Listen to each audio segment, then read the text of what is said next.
नमस्कार दोस्तों। ज्ञानवापी मस्जिद में जो सर्वे हुआ, उस सर्वे की रिपोर्ट मेरे पास है। ये रिपोर्ट वाराणसी के कोर्ट में सबमिट की गई और विशाल सिंह के दस्तखत हैं, जो अधिवक्ता विशेष कोर्ट आयुक्त स्पेशल कमिश्नर जो कोर्ट कमिश्नर हैं, उनका दस्तखत यहाँ है। इस पूरी रिपोर्ट में जो ज़रूरी और बड़ी बातें हैं, उन्हीं को मैं आपके सामने रखना चाहता हूँ, ताकि आपको अंदाज़ा हो कि 3 दिनों तक जो सर्वे चला, उस सर्वे में उस टीम ने क्या पाया। और 3 दिनों तक जो सर्वे चला, उसकी तारीखें यहाँ लिखी गई हैं, 14 मई, 15 मई और 16 मई। यह रिपोर्ट कहती है, मैं इसके वो टुकड़े पढ़ रहा हूँ जो टुकड़े ज़रूरी हैं, जिसमें उस तरह का विवरण है जो मस्जिद के मंदिर होने या मंदिर के ऊपर मस्जिद के बनाए जाने का आधार तैयार करता है। ये कहता है कि एक तहखाने में जब टीम घुसती है, पुराने तरीके के थे, जिसकी ऊंचाई 8 फीट की थी। नीचे से लेकर ऊपर तक घंटी, कलश, फूल की आकृति पिलर के चारों तरफ थे। बीच में दो दो नए पिलर नई ईंटों के बनाए गए थे। उनकी भी वीडियोग्राफी और फोटोग्राफी कराई गई। एक खंभे पर पुरातन हिंदी भाषा में 7 लाइनें खुदी हुई थीं, जो पढ़ने योग्य नहीं थीं। पश्चिमी दीवार, जिस पश्चिमी दीवार पर श्रृंगार देवी की बात होती है, श्रृंगार गौरी की बात होती है, उस पश्चिमी दीवार का जिक्र यहाँ आता है कि पश्चिमी दीवार विवादित स्थल पर हाथी के सूंड की टूटी हुई कलाकृतियाँ और दीवार के पत्थरों पर स्वास्तिक व त्रिशूल व पान के चिन्ह व उसकी कलाकृतियाँ बहुत अधिक भाग में खुदी हुई हैं। इसके साथ घंटियों जैसी कलाकृतियाँ भी खुदी हुई हैं। ये सब कलाकृतियाँ प्राचीन भारतीय मंदिर शैली के रूप में प्रतीत होती हैं, जो काफ़ी पुरानी हैं, जिनमें से कुछ कलाकृतियाँ टूट गई हैं। उत्तर दिशा में गुंबद के अंदर घुसकर देखा गया, ऊपरी गुंबद के 8.5 फीट नीचे शंकुकार कोनिकल शिखरनुमा आकृति मिली, जिसकी ऊंचाई 2.5 फुट तथा व्यास 18 फुट। यह रिपोर्ट कहती है कि गुंबद के 8.5 फीट नीचे एक और गुंबद मिला, शिखरनुमा, जो मंदिर का शिखर होता है, उस आकृति का 2.5 फीट ऊंचा और उसका व्यास 18 फुट का था। यह भी पाया गया कि बाहरी गुंबद की दीवार की मोटाई 2.5 फीट है। मुख्य गुंबद में जो इम्पॉर्टेंट हिस्से हैं वही पढ़ रहा हूँ। मुख्य गुंबद के घुसने पर पाया गया कि इसमें भी गुंबद के नीचे एक शंकुकार शिखरनुमा स्ट्रक्चर कायम है। हर गुंबद के नीचे एक शंकुकार गुंबद है, जो मंदिर का शिखर होता है, उस तरह की का स्ट्रक्चर है। अंत में दक्षिण दिशा में तीसरा गुंबद कायम है।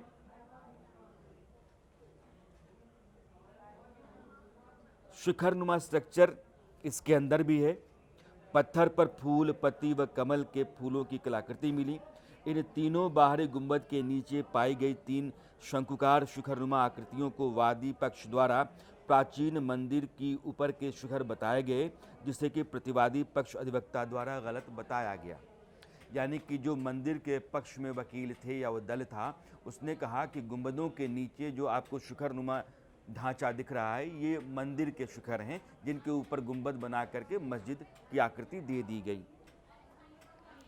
मुस्लिम पक्ष की सहमति से मस्जिद के अंदर का भी मुआयना किया गया, तो पाया गया कि मस्जिद के अंदर दीवार पर स्विच बोर्ड के नीचे त्रिशूल की आकृति पत्थर पर खुदी हुई है और बगल में स्वास्तिक की आकृति अलमारी, जिसे मुस्लिम पक्ष द्वारा ताखा कहा गया, में खुदी पाई गई।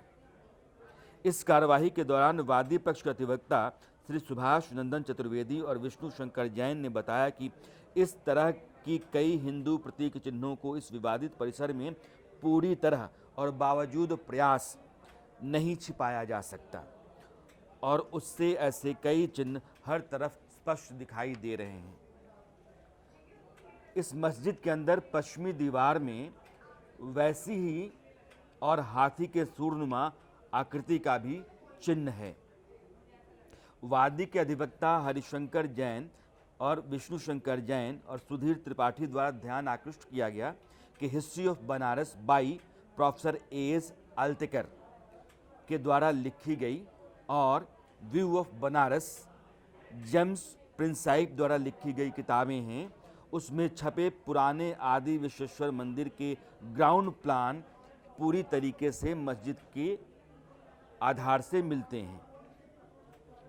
इसके आगे है कि मुख्य गुंबद के नीचे दक्षिणी खंभे पर टंगे कैलेंडर के पीछे स्वास्तिक का चिन्ह मिला, जो प्रतिवादी द्वारा गलत बताया गया। इसी इमाम के बैठने वाले स्थान के ऊपर ताखा में वादी पक्ष द्वारा त्रिशूल के खुदे हुए चिन्ह दिखाए गए, जिनकी वीडियोग्राफी और फोटोग्राफी कराई गई। यहीं पर कोने में लगे स्विच बोर्ड के पास त्रिशूल की कई आकृतियां मिली, जिनके अगल बगल पेंट कर दिया गया है।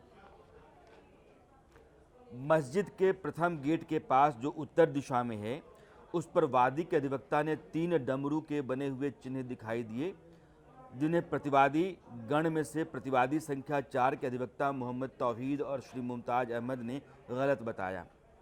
वादी पक्ष द्वारा प्रवेश द्वार से आगे पूर्वी दिशा के दीवार पर 20 फीट ऊपर त्रिशूल के बने हुए निशान की तरफ ध्यान आकृष्ट कराया गया और उसकी फोटोग्राफी कराई गई है। उसके आगे भी लगभग 7 फीट की ऊंचाई पर दिखाई पड़ रहे त्रिशूल के निशान की तरफ भी वादी पक्ष ने ध्यान आकृष्ट कराया और मुख्य गुंबद के नीचे दाहिनी तरफ भी बने ताखे के अंदर त्रिशूल खुदा हुआ मिला और उसकी भी फोटोग्राफी कराई गई। मस्जिद के स्टोर रूम के बाहर की दीवार पर भी स्वास्तिक के कई निशान कायम हैं। अब आते हैं वजू खाने की तरफ। वजू खाने को लेकर के सर्वे रिपोर्ट क्या कहती है? वजू करने के स्थान कहते हैं कि विश्वनाथ मंदिर के अधिवक्ता श्री रवि कुमार पांडे और वादी पक्ष के अधिवक्ता श्री सुधीर कुमार त्रिपाठी द्वारा सामने वजू करने के स्थान बताए जाने के स्थान को दिखाते हुए उसके अंदर बीचों बीच और पानी के करीब 6 इंच नीचे कुएं जैसे आकार की जगह दिखाते हुए ध्यान आकृष्ट कराया गया। श्री सूरज नामक व्यक्ति को कुएं वाले स्थान पर कुंडनुमा स्थान की दीवार से कुएं जैसे दिखने वाले स्थान की दीवार तक सीढ़ी को लिटाकर वहां तक पहुंचने का साधन बनाकर भेजा गया। जो कुएं जैसी आकृति दिख रही थी, वजू खाने के किनारे से कुएं जैसी आकृति तक सीढ़ी डाल करके सूरज को भेजा गया कि देखिए क्या है। कुएं नुमा स्थान के अंदर और पानी में हाथ डालकर अपने हाथों से छू और टटोल कर कोई गोल नुमा पत्थर आकृति होने की बात उन्होंने बताई। इसके बाद आता है कि कैसे राजी किया गया और पानी निकलवाया गया। जब पानी निकल गया, इस सलाह के अनुसार पानी कम किया गया तो काली गोलाकार पत्थर नुमा आकृति जिसकी ऊंचाई लगभग 2.5 फीट रही होगी दिखाई पड़ी। इस का टॉप जो गोलाकार आकृति है, उसका टॉप कटा हुआ गोलाकार डिजाइन का अलग सफेद पत्थर दिखाई पड़ा, जिसके बीचों बीच आधे इंच से थोड़ा कम छेद था, जिसमें सीक डालने पर 3 सेंटीमीटर गहरा पाया गया। अब आइए, कुएं के अंदर जो गोलाकार आकृति थी, यानी कि जिसको शिवलिंग कहा जा रहा है, उस आकृति के ऊपर से एक सफेद पत्थर चिपकाया गया था और बीच में छेद था। सीक डालने पर वो 3 सेंटीमीटर ही जा सका। यानी कि जो पत्थर नीचे है, शिवलिंग जैसा दिख रहा है, जिसको दावा किया जाए शिवलिंग है, उसमें कोई छेद नहीं था। ऊपर जो सफ़ेद रंग का पत्थर चिपकाया गया था, उसी में छेद 3 सेंटीमीटर तक जा, सीक डालने पर 3 सेंटीमीटर ही गया। इसकी गोलाकार आकृति की नापी की गई तो व्यास लगभग 4 फुट पाया गया। इस दौरान कमीशन कार्यवाही वादी पक्ष के अधिवक्ता गण इस गोलाकार काले पत्थर को शिवजी का शिवलिंग कहने लगे। तब प्रतिवादी संख्या 4 के अधिवक्ता द्वारा कहा गया कि वह फब्बारा है। कोर्ट कमीशन कार्यवाही वकील कमिश्नर ने प्रतिवादी संख्या 4 अंजुमन इंतजामिया के मुंशी श्री एजाज मोहम्मद से पूछा कि यह फब्बारा कब से बंद है, तो बोले कि काफ़ी समय से बंद है। फिर कहे कि 20 वर्ष बंद है, फिर बाद में कहे कि 12 वर्ष बंद है। वादी के अधिवक्ता द्वारा कहा गया कि कमीशन फब्बारा मुंशी जी चालू करके दिखाइए। तब मुंशी शुजात अहमद ने असमर्थता जाहिर की। उस आकृति की गहराई में के बीचों बीच सिर्फ आधे इंच से कम एक ही छेद मिला जो 3 सेंटीमीटर गहरा था, और उसके अलावा कोई छेद नहीं मिला, जिसकी फोटोग्राफी और वीडियोग्राफी की गई। इसके बाद पूरे वजू के तालाब को नपवाया गया, जो 33 फीट बाई 33 फीट निकला, और इसके बीच में सभी किनारों से 7.5 फुट अंदर गोलाकार घेरा आकृति कुएं की जगतनुमा पाई गई। 33 फीट बाई 33 फीट का वजू खाना है, जिसमें पानी है, जिसमें वजू करते हैं नमाज पढ़ने जाने से पहले, बाद में आके भी वजू करते हैं। उसमें 7.5 फीट अंदर वो जो गोल घेरा था कुएं जैसा, है ना, वो दिखाई पड़ा। कुएं की जगतनुमा पाई गई। उसका बाहरी व्यास, जो कुएं का जो बाहरी व्यास था, वह 7 फुट 10 इंच का है, और अंदर का 5 फुट 10 इंच, यानी कि कुआं जो है 5 फुट 10 इंच का आसपास होगा। ये मान लीजिए कि जितना मैंने हाथ फैला रखा है, इतना उसके अंदर का घेरा है। उसका बाहरी हिस्सा, इस गोल घेरे के भीतर लगभग 2.5 फुट ऊंची और बेस पर 4 फुट व्यास की गोलाकार आकृति मिली, जो शुरू में पानी में डूबी हुई थी। इसके टॉप पर लगभग 9 इंच बाई 9 इंच गोलाकार सफ़ेद पत्थर लगा हुआ था, जिस पर बीचों बीच